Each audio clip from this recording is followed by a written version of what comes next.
This is what you will see when you first time start the Illustrator. On the top you can see your standard menu bar with having some other options as well. That menu bar will stay on the same location, but the options underneath will change. Your work environment will totally change when you start working on your project. On the left side you can see recent, creative cloud files, create new and open options.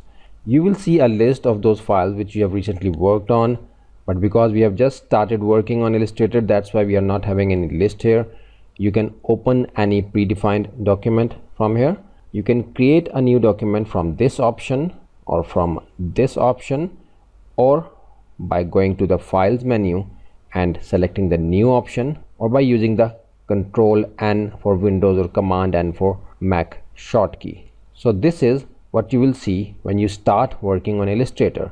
So in next lesson I will show you that how you can start with creating a new document from this create new option, and how will you select the right size and the resolution and the other details. That we will cover in the next lesson, inshallah.